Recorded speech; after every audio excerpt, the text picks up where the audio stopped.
All right, hello once again, Jeff Scott of Rankin Technical College.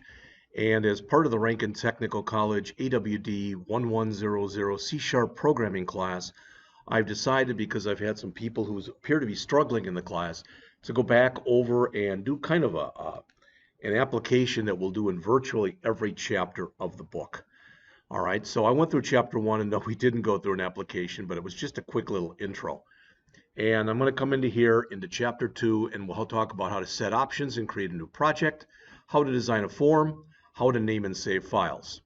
All right, so I'm going to bounce back and forth now between Visual Studio and here. And again, you have to remember when you look at the pictures here in the book that this is Visual Studio 2015 and we're using 2019, so the pictures are different. Down at the bottom of my screen here, and hopefully you can see this, I've got my Visual Studio 2019 icon. If you don't have one, you can always click your Windows Start button, go down to here, and there's Visual Studio 2019. If it's not showing down here in your taskbar, you can always right mouse click on it and choose pin to start bar. Mine isn't there because I've got an unpin from or start taskbar, I guess. But I don't want to unpin it, so if I did, it's gone. Now if I come back in here again and I right mouse click, I can choose to pin it to my start. Or I can choose to pin it to my taskbar. That's under More, pin to taskbar. And there it is. All right, so either way, to start it up, I click on this, and it starts up Visual Studio. Now, this has a listing in here of all projects that I've created before, the dates and times they were last modified, but I don't want those. I want to create a brand new one. So I'm going to click Create a New Project here. And it's going to be a console app. Later I will do a Windows Forms app, so I will later do one of these. But for now, it'll be a console app. All right, I want to make sure I choose the one that says C# and click Next. Now, it asks me for a project name and it asks me for a solution name. By default, they're the same name. I don't want them to be. I want this project will be called Payroll Chapter 02. I want to save this onto my desktop, so I will change to my desktop. There's that, but I want the actual solution name to just be Payroll. Notice they can be different. If I click this, place them in the same directory, well then it goes back and it resaves it with the same name. I don't want that, so I have to leave that unchecked. Now I can type in here Payroll. Again, I'm saving it onto my desktop, and this is the name of the solution, and this solution will contain right now just this project. I click Create, and actually I should have called this, but that's fine. I should have really called it Payroll Chapter 2. In fact, I'm going to do that. I'm going to come in here and I'm going to remove this. So I'm going to remove this project, and I'm going to come back again. I've still got my solution. That's fine. And I'm not going to save. In fact, let's just remove the whole thing, just so there's no problem here. There should be something called Payroll. I should be able to now just remove this. There, now it's gone. Sorry about that. I'm going to start up again because I want to call it Payroll 02 Console. That's all. So I'm going to create a new project again. You got to see me do it once. Console app, click Next. Again, this will be Payroll. I'll call it CH02 Console. I'm again going to save it on my desktop and call the solution name just Payroll. Click Create. And that should create, there is my brand new, there's my solution, Payroll, and there's my Payroll's CH02 console in there. All right. Now, by default, you just get this line of code that says console.writeline hello, and I can run the program by clicking this green arrow up here, and I'm just going to get a DOS-like window that opens up and says hello world right there. All right, it used to be you had to put a read line in there because it would just show as a blip and it would stop, but now you don't have to do that anymore. So the first thing I want to do in here is I don't like having to write the console dot or the system dot. Now if I left this line off here, if I left this off, you'll notice I'm going to get an error here because I'd have to type in system.console. Then it would work. By putting this in here, I no longer have to type in system. Okay? But if I add to this using static system.console, now I don't even need the console dot. I can just put in a write line. And again, you'll notice if I save this and run it, it still works just the same. You don't have to do that. To me, anytime I can save a little bit of typing, I'm going to go for it. So I'm going to come in here, and this program, I could hard code the values in. In fact, I did that for the class, but I'm not going to do that. This program will have no error catching mechanism in it. Okay, I'm going to create, in fact, let's add the person's name too. We'll make it a little bigger than we were going to. So we'll have a string here, and we'll call it first name. We'll set it equal to the empty string. Another string here called last name, and we'll set that equal to the empty string.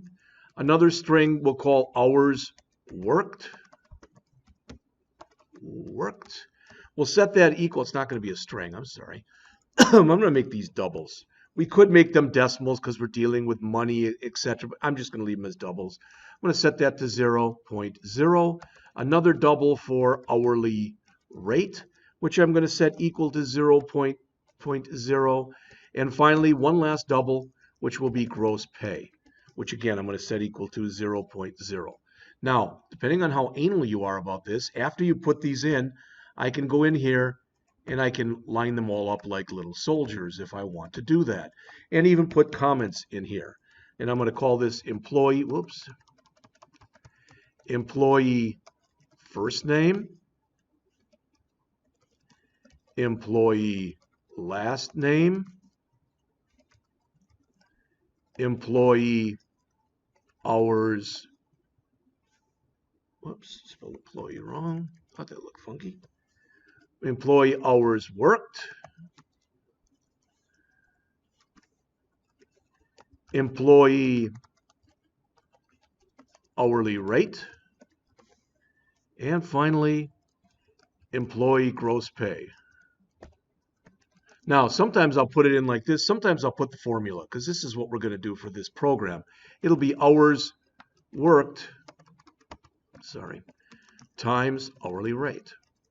Okay, so that's it.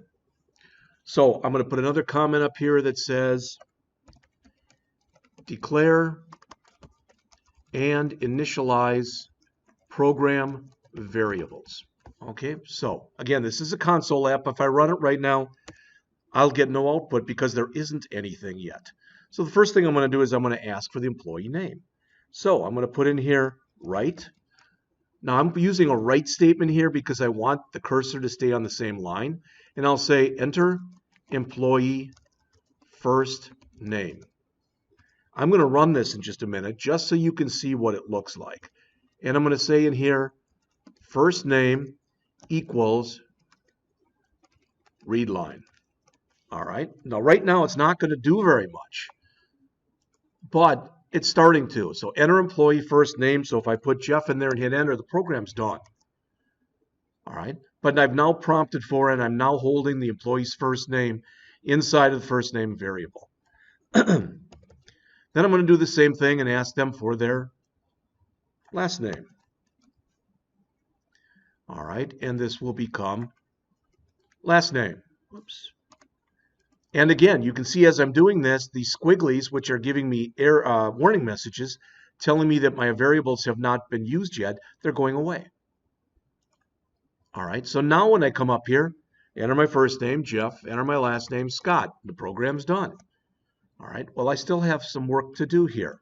So next, I want to enter the hours worked. So write, enter employee hours worked. And again, we're doing no validation on here. We'll put a little bit in a bit.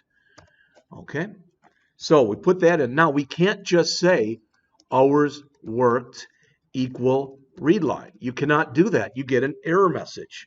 And if I put my mouse over it, it says cannot implicitly convert type string to type double. So I'm trying to take a string variable, and that's what you enter from the in this case, from the console, and we're trying to take that string and throw it right into a double. It doesn't work. But I can tell it to convert dot to double and put a read line like this.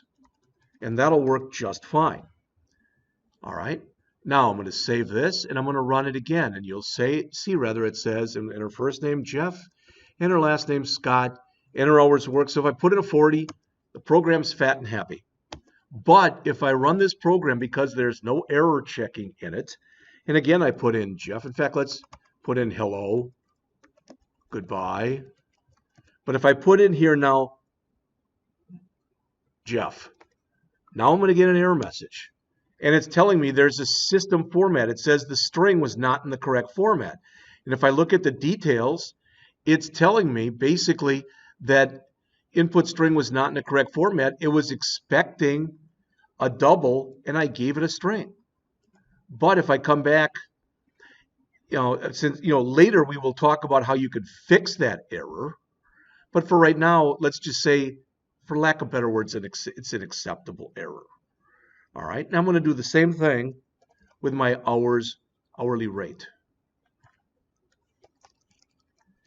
Of course, make sure you change this one. So now that I've done all this and I have no errors, and the only squiggly that's still there is my gross pay, because I'm about to do that. All right, but if I run this, it will now ask me for my four pieces of information. Boom, program's over. So now I can actually convert or figure out my gross pay. And as it's set up above, it's hours worked times hourly rate. So there it is. So now I'd like to print all this stuff out. And I can print it as a series of write lines if I want to. So I can come in here and say, write line. And I'll tell you what I'm going to do is, before each one of these, I'm going to add a couple things. I'm going to put in 2 tabs, just so it doesn't appear right at the left-hand corner of the screen. So I'm going to also put in 2 new lines here. And each one of these is going to have just a new line and a tab. 2 tabs. Do I have to do this? No, I'm doing this a little bit just so that it reads a little nicer on the screen. Okay. All right, then for this right line down here, again, I'm going to put in the same kind of thing. So I'm going to put here employee first name, and then it will echo out what we put in there for the first name. So plus for concatenation, first name. Oops. All right. And then I'm going to, so I got a bunch of them here. So then I'm going to put in the last name. And we'll put in last name. And we'll put in here hours work. I'm trying to line these up a little. You don't have to do that, of course. Hours worked. And here I'm going to put in hourly rate.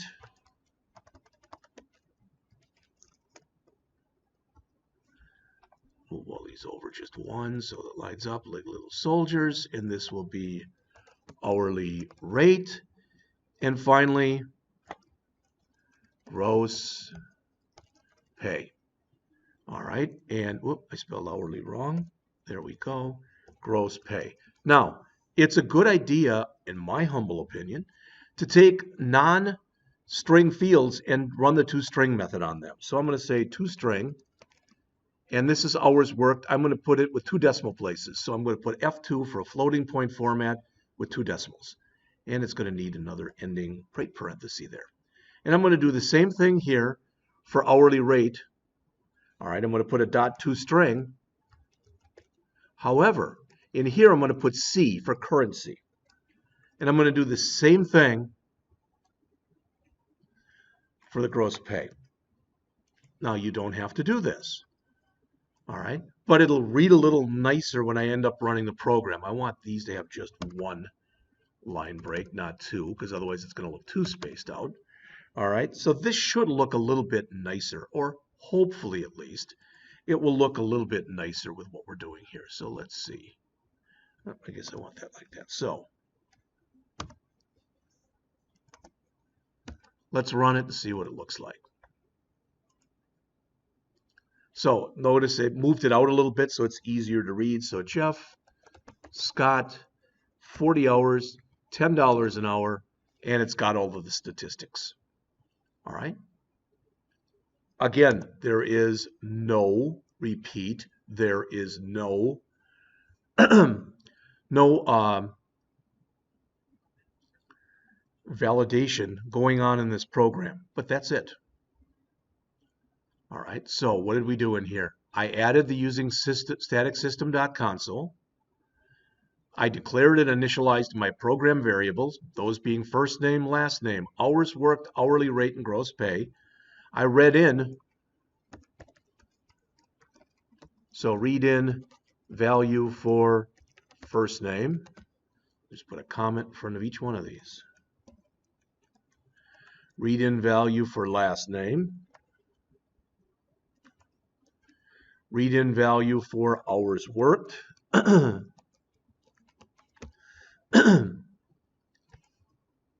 Read in value for hourly rate.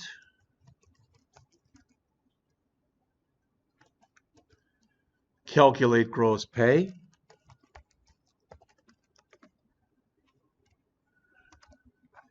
And finally, output all input values and calculated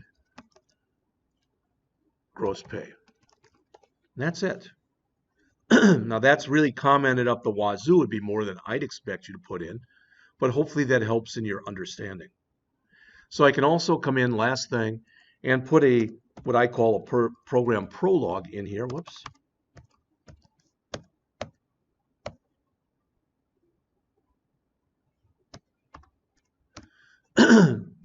And I'm just going to add here a simple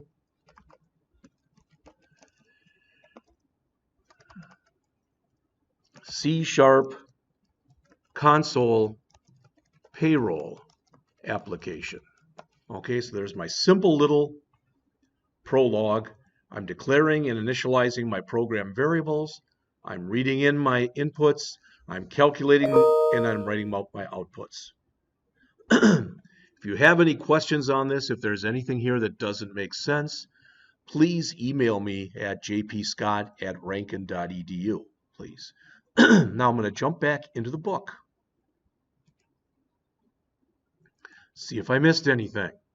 I showed you again, our screen to create a new project is different, which is why I didn't run through theirs here. Designing a form, this is the one they do in the book. All right. We will do this one in just a couple minutes, but ours again will be the payroll, and ours will even have an extra button, etc., but it'll have many of the same features here. All right, I'm not going to show you right now how to add controls to the form. I will do that when we get to Chapter 3. So let me jump, I will show you how to set properties. I will talk about the common properties. We will talk about tab order and etc.